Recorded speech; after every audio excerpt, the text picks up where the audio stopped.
কোনটা ছড়াচ্ছে, মিথ্যা কথা বলছে, এটার কারণটা কি?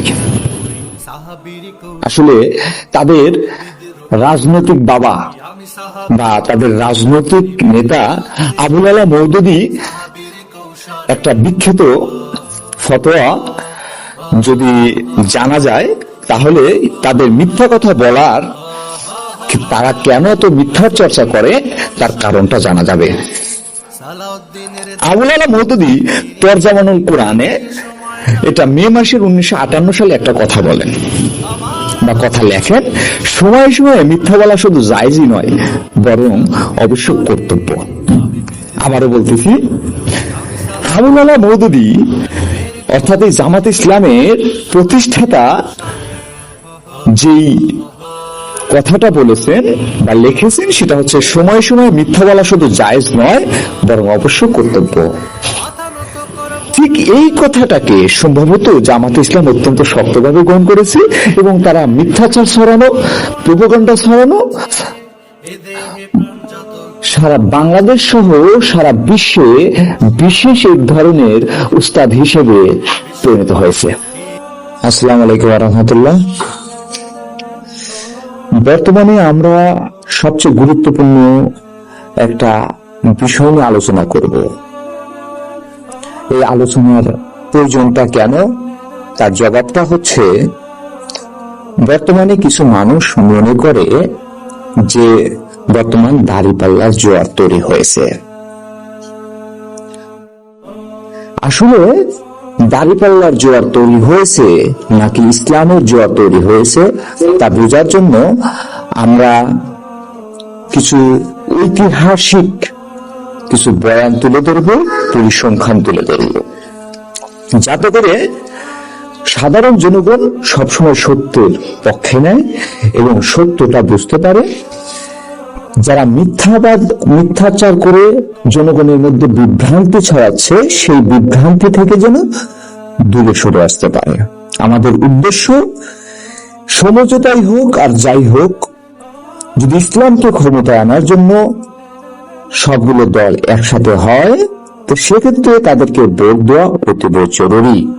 যদি না হয়, দাঁড়িপাল্লাকে এড়িয়ে চলা এইটা ঐতিহাসিক দাবি তো বটেই, ধর্মীয় দাবি।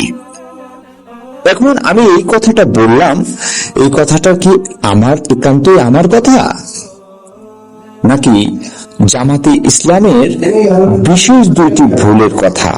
দুই ভাগে ভাগ করি। এক নম্বর ভুল হচ্ছে জামাতের ঐতিহাসিক ভুল, দুই নম্বর জামাতের ধর্মীয় ভুল। যাই হোক, আমরা জামাত ইসলামের ইতিহাস সম্বন্ধে আলোচনার পূর্বে আমরা জেনে নেই জামাত ইসলাম প্রতিষ্ঠিত হয়েছে 1941 সালে। সেই হিসেবে এখন 2025 সাল, তো প্রায় জামাত ইসলামের বয়স হয়েছে 84 থেকে 85 বছর। একটা 85 বছরের বৃদ্ধ একটা দল, বা বলতে পারেন 85 বয়স্কে ম্যাচিউর বা পরিপক্ক একটা দল 1970 সালে 150-র উপরে সিট নিয়ে মাত্র 4টি সিট পেয়েছিলেন এই জামাত ইসলাম। শুধু তাই নয়, সর্বশেষ 2008 সালে এই দলটি মাত্র 2টি সিট। আপনারা শুনে অবাক হবেন, যে দল 83 বছর রাজনীতি করে আর তাদের ফলাফল হচ্ছে মাত্র 2টা সিট, এবং সেটা যদি জোটবদ্ধ হয়ে করে এবং সেই সিট যদি 2টা মাত্র হয়, তাহলে সেই দলের অবস্থানটা কি এটা বোঝা দরকার। এটা জনগণ অনুমান করতে পারবে মূল জামাতে স্থানের অবস্থানটা কোথায়। এখন আমরা আরেকটা বিষয় নিয়ে আলোচনা করা দরকার। বর্তমানে এই 2টা সিটকে সংবল করে তারা বর্তমান 200+ সিট দাবি করে, বা 200 বা 220 সিট তারা দাবি করে, এবং তারা মনে করে যে হচ্ছে জামাত ইসলামের দাঁড়িপাল্লা না হলে ভোটে হেরে যাবে। আসলে এই ধরনের মিথ্যাচারে পড়ার কারণটা কি আমাদের আরো একটু বোঝা দরকার, এবং সেটা তাদের ঐতিহাসিক এবং ধর্মীয় দিকটা একটু পর্যালোচনা করলে, বিশ্লেষণ করলে এবং তাদের রেফারেন্স বা ইতিহাস থেকে তুলে ধরলে ওই দেশের মানুষ সত্যকে গ্রহণ করবে বলে আমি মনে করি। আচ্ছা, যাই হোক, এই দলের প্রতিষ্ঠাতার নাম হচ্ছে সৈয়দ আবুল আলা মওদুদী। তার জন্ম হচ্ছে ভারতের আওরঙ্গাবাদে, বর্তমান হায়দ্রাবাদ, মহারাষ্ট্রে। এই দলের দর্শনটা কি ইসলাম? হয়তো এই জবাবটা শুনেই অনেক মানুষই অবাক হয়ে যাবেন। এই দলের দর্শন হচ্ছে, মওদুদীর ব্যক্তিগত দর্শনই হচ্ছে তাদের রাজনৈতিক দর্শন। এই রাজনৈতিক দর্শনটার কারণেই ভারত, পাকিস্তান এবং বাংলাদেশের বিশেষ আলেম ওলামাগণ যে রয়েছে, তারা বিশেষভাবে বিরোধিতা করে জামাতে ইসলামের বিরুদ্ধে। এখন তাদের নামটা দেওয়া হয়েছে জামাত ইসলাম, কিন্তু কাজের ভিতরে যখন হাজারো ইসলামের বাইরের কাজ পাওয়া যায়, তখন জনগণের কাছে একটা প্রশ্ন থাকতেই পারে, জনগণ একটা প্রশ্ন করতেই পারে যে আসলেও এই দল ইসলামিক দল কি না। শুরুতেই বলেছি যে তারা বিভিন্ন মিথ্যা প্রোপাগান্ডা ছড়াচ্ছে, মিথ্যা কথা বলছে। এটার কারণটা কি?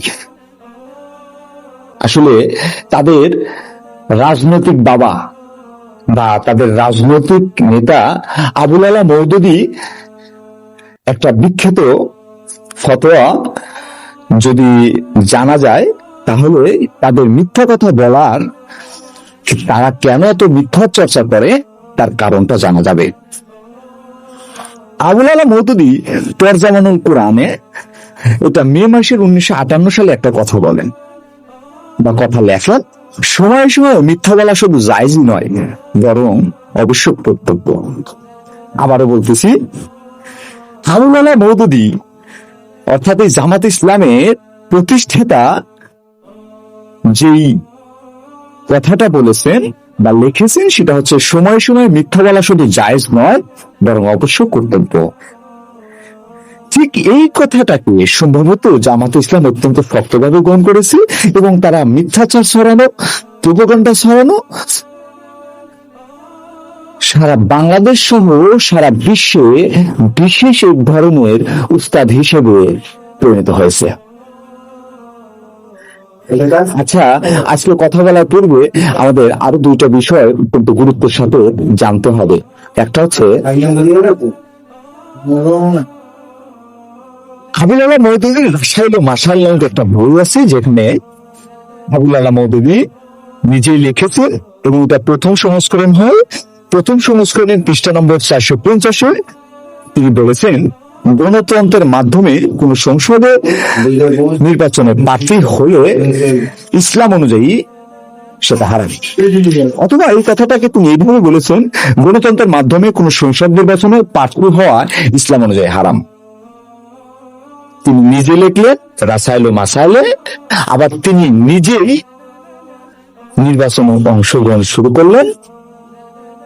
এই হচ্ছে তাদের রাজনৈতিক প্রধানের ডাবল স্ট্যান্ডার্ড, বিমুখিতা। আচ্ছা, আরেকটা কথা বলা দরকার। তিনি লিখেছেন, গণতন্ত্র বিষাক্ত দুধের মাখনের মতো। আচ্ছা, বিষাক্ত দুধের মাখনের মতো সবকিছু জেনে শুনেই তিনি আবার গণতন্ত্রের ভিতরে চলে এসেছেন। অর্থাৎ এখানেও মিথ্যাচারের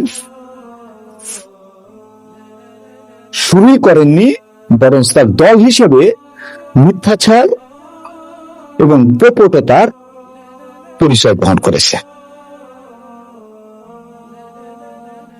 এখন আসি 1941 সালের কথা নিয়ে, ঐতিহাসিক বিষয়গুলো নিয়ে।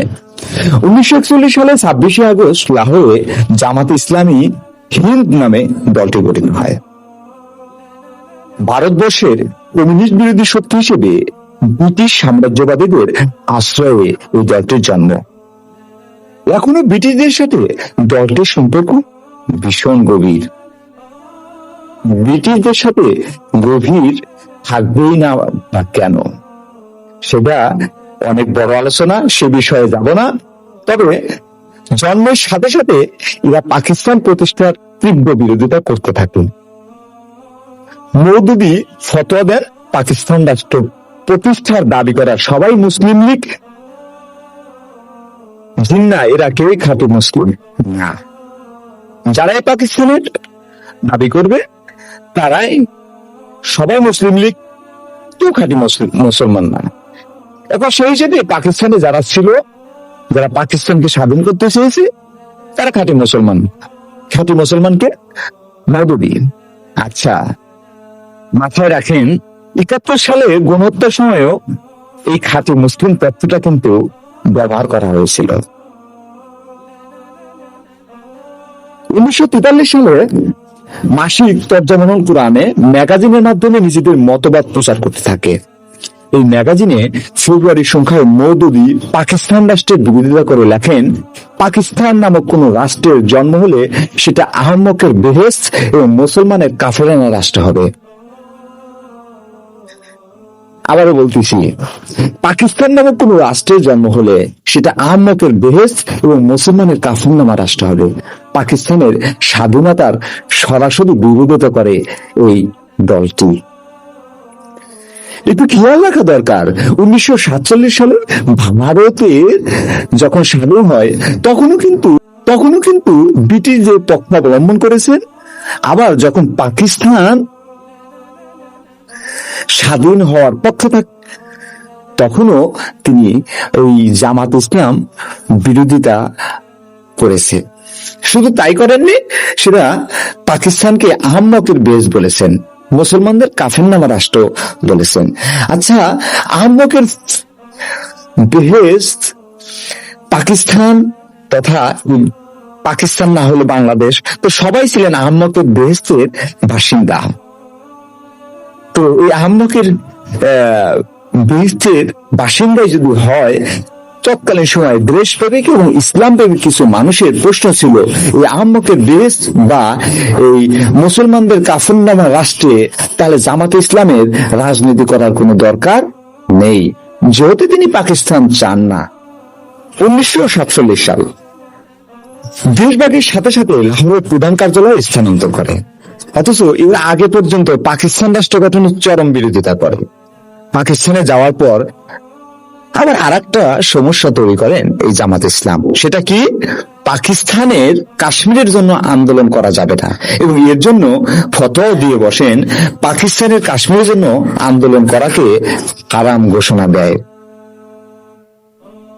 1950 সাল যেই দল নির্বাচনে অংশগ্রহণ করাকে হারাম ঘোষণা দিয়েছে, সেই দলই পাঞ্জাবের প্রাদেশিক নির্বাচনে অংশগ্রহণের জন্য ব্যাপক প্রচারণা শুরু হয়। 1952 সালে ভাষা আন্দোলনে অংশগ্রহণ করেন গোলাম আজম।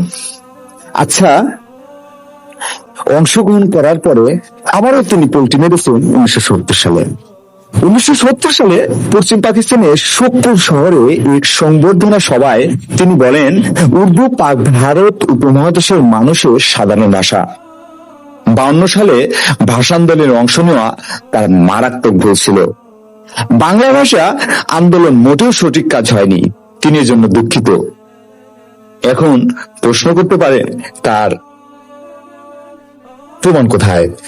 আপনারা দেখতে পারেন দৈনিক আজাদ 20 জুন 1970 সালের পত্রিকা সাপ্তাহিক গণশক্তি 21 জুন 1970, বাংলাদেশের মুক্তিযুদ্ধের ইতিহাস, ডক্টর মোহাম্মদ হান্নান, পৃষ্ঠা 399।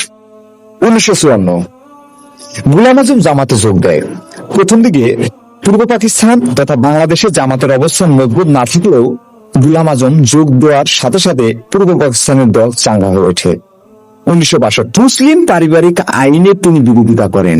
মুসলমানদের পক্ষের পক্ষে যে আইনটা, মুসলিম পারিবারিক আইনটা 1962 সালে করা হয়েছিল, তার বিপক্ষেও নেন ওই জামাত ইসলাম তথা আবুল আলাম মওদুদী। এই পর্যায়ে যে জামাত ইসলামের ভুল শেষ হয়েছে তা কিন্তু নয়। 1966 সালে বঙ্গবন্ধু শেখ মুজিবুর রহমানের নেতৃত্বে যে ঐতিহাসিক বাঙালি জাতীয় মুক্তি সনদ বা 6 দফা দেন, এই 6 দফারও বিরোধিতা করেন এই জামাত ইসলাম। ওই দফাগুলোকে দেশের বিরুদ্ধে ষড়যন্ত্র হিসেবে আখ্যায়িত করে। প্রথমেই বলেছিলাম 1970 সালে যে নির্বাচন হয়েছিল, সেই নির্বাচনে 151টি আসনে প্রার্থী দেয়। এই 151টি আসনের মধ্যে মাত্র 4টি আসনে জয়লাভ করে জামাত ইসলাম। আর 1971-এর কথা বলে তো শেষ করা সম্ভব নয়, তবে এতটুকু বলবো, 1971-এর ব্যাপারে যেহেতু সবাই জানেন, তাহলে দ্বিতীয়বার বলার দরকার নেই। আমরা যাব 1972-এর বিষয়ে। 1972-এ গোলাম আজমের উদ্যোগে পাকিস্তানের পালিত হয় পূর্ব পাকিস্তান পুনরুদ্ধার সপ্তাহ। এরপর লন্ডনে গিয়ে সেখানে পূর্ব পাকিস্তান উদ্ধার কমিটি নামে একটি কমিটি গঠন করেন। কে? গোলাম আজম। গোলাম আজমকে জামাত ইসলামের আমির। আচ্ছা, তিনি কি করতে চান? জবাবটা হচ্ছে, বাংলাদেশ যেহেতু স্বাধীন হয়েছে, সেই স্বাধীন দেশকে আবার পাকিস্তানের সাথে ঐক্য করতে চান। ঐক্য করার জন্যই তিনি ঘোষণা দিয়েছেন। শুধু তাই নয়, আবার লন্ডনে পূর্ব পাকিস্তান তথা বাংলাদেশ উদ্ধার নামে একটা কমিটি গঠন করে। এই কমিটি বাংলাদেশকে উদ্ধার করে আবার পূর্ব পাকিস্তান করার সর্বাত্মক চেষ্টা চালায়। ডিসেম্বরে সৌদি আরবে আন্তর্জাতিক যুব সম্মেলনে অংশ নিয়ে সকল মুসলিম রাষ্ট্রকে বাংলাদেশকে স্বীকৃতি না দিতে এবং যুদ্ধ বিধ্বস্ত মানুষের সহায়তায় কোন প্রকার আর্থিক সাহায্য না দিতে আহ্বান জানায়। জামাত ইসলামের বিশ্বব্যাপী যে হচ্ছে কুটোচাল, সেই কুটোচাল না জানলে আর না বুঝলে সাধারণ মানুষের কাছে পরিষ্কার হবে না। গোলাম আজম কি শুধু এটা করেছেন, তার প্রমাণটা আরো হয়েছে। যেমন ম্যানচেস্টারে অনুষ্ঠিত ফেডারেশন অফ স্টুডেন্টস ইসলামিক সোসাইটির সম্মেলনে পূর্ব পাকিস্তান উদ্ধারের বিষয়টাও বক্তৃতা দেয়। 1975 সালে কি করলেন? 71 সালের পরে যখন জামাত ইসলাম, অথবা 71 সালের পরে জামাত ইসলাম আত্মগোপনে চলে যায়, এবং জামাতে নেতারা যখন বিভিন্ন দেশে বা বিভিন্ন জায়গায় আত্মগোপনে যায়, ঠিক সেই সময়ে 1975 সালে যুদ্ধাপরাধী শাহ আজিজুর রহমান দেশে ফেরেন। এই দেশে ফেরার জন্য সবচেয়ে বেশি সহযোগিতা করেছেন এবং তাকেই প্রধানমন্ত্রী করা হয়। পৃথিবীর ইতিহাসে এর চেয়ে নিকৃষ্টতম নজির বা উদাহরণ আর একটিও নেই। 1979 সালের কথা, ঢাকায় একটা কনভেনশনের মাধ্যমে জামাতে ইসলামী বাংলাদেশ গঠিত হয়। এ দ্বারা পরিষ্কার হয় 1979 সালের আগ পর্যন্ত জামাতের যে কনভেনশন ঢাকাতে 1971 থেকে 1979 পর্যন্ত আনুষ্ঠানিকভাবে জামাতে ইসলাম বাংলাদেশ ছিল না। যতটুকু ছিল তারা হচ্ছে আত্মগোপনে ছিল, লুকিয়ে ছিল। আর লুকানোর ইতিহাসটাও কিন্তু তাদের নতুন নয়। রূপ পরিবর্তন করা, চামড়া পরিবর্তন করা, মানুষের ভিতরে বিভ্রান্ত ছড়ানো, মিথ্যা ছড়ানো, এটা জামাত ইসলামের জন্মের ইতিহাস। 1979 সালে জামাত ইসলাম বাংলাদেশ গঠিত হয়। কোথায়? ঢাকায়। গোপনে গোলাম আজমকে আমির করে আব্বাস আলী খানকে ভারপ্রাপ্ত আমিরের দায়িত্ব দেওয়া হয়। এই দেশব্যাপী জানা দরকার কেন তারা হচ্ছে এই গোপনে কার্যাবলী করলো, কেন একজন দেশ বিরোধী একজন ব্যক্তিকে তাদের আমির হিসেবে নিযুক্ত করতে হলো। এগুলো সাধারণ জনগণের বিবেচনার বিষয়। 1980 সালে প্রথমবারের মতো বায়তুল মোকাররমের সামনে জামাতের সভা হয় এবং 1980 সালে এটাই প্রকাশ্য তাদের স্বাধীন বাংলাদেশের প্রথম সম্মেলন। 1981 সালে জামাতের ভারপ্রাপ্ত আমির আব্বাস আলী খান এক সাংবাদিক সম্মেলন বলেন, 71-এ আমরা যা করছি ঠিকই করেছি, 71-এর বাংলাদেশ কনসেপ্ট ঠিক ছিল না। আবার দেখেন, শুধু অন্যায় করেছে, ভুল করেছে, মিথ্যা প্রপাগান্ডা ছড়িয়েছে, দেশ বিরোধী করেছে, এই পর্যন্তই শেষ করেননি। আবার তারা বলেন যে যা করছে ঠিক করছে, অর্থাৎ এই স্বাধীনতা, দেশে বসে স্বাধীনতার বিপক্ষে কথা বলা শুরু করেছে এই জামাত ইসলাম। 1988 সালে অনেকদিন নিষ্ক্রিয় থাকার পর জামাতের ছাত্র সংগঠন শিবির নিজেদের শক্তি প্রদর্শনে মরিয়া হয়ে ওঠে। আবার নতুন করে আরেকটা শাখা চলে আসবে 1988 থেকে। চট্টগ্রামের রাজশাহী সহ বিভিন্ন জেলায় তাদের ট্রেডমার্ক রক কাটার রাজনীতি শুরু করে। যদিও জামাত ইসলাম এই রাজনীতি থেকে বর্তমানে বেরিয়ে আসছে এবং নতুন রাজনীতির ধারা চালু করেছে। এই কথাটা যোগ করার অর্থ হচ্ছে এই যে দলই হোক না কেন, তাদের প্রতি মিথ্যা চাপিয়ে দেওয়া বা মিথ্যা চাপানো ইনসাফ নয়, ইসলাম সমর্থন করে না। বিধায় এই সব কথাটুকু আমরা যোগ করে দিলাম। 1990 সালে ঈশ্বর সরকারের পতন ঘটে। টিভিতে গণতান্ত্রিক আন্দোলনের বিভিন্ন রাজনৈতিক দলের নেতারা বক্তৃতা বিবৃতি দিতে থাকেন। জামাতের নেতারাও গণতান্ত্রিক আন্দোলনের নেতা হিসেবে টিভিতে আসেন। সারা দেশে প্রতিবাদের জ্বর ওঠে। প্রতিবাদের জ্বর ওঠাটাও স্বাভাবিক ছিল। কেন? কারণ জামাত ইসলাম তখনও বাংলাদেশের মানুষের কাছে অত্যন্ত ঘৃণিত এবং যুদ্ধ অপরাধী দল হিসেবে বিবেচিত হয়েছে। যদিও যারা জামাত ইসলামের অল্প কিছু সংখ্যক নেতা যুদ্ধ বিরোধী, বাংলাদেশের স্বাধীনতা বিরোধী ছিলেন, তারপরেও সাধারণ মানুষের ভিতরে একটা ইমেজ ছিল জামাতের বিরোধী এবং জামাত স্বাধীনতা বিরোধী, জামাত অন্যান্য কুকর্মের সাথে সম্পর্কিত।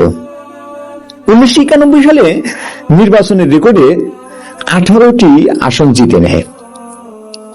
এই 1991 সালে জামাত যে 18টি আসন জিতে নেয়, এর পিছনে কাজ করেছিল যে যখন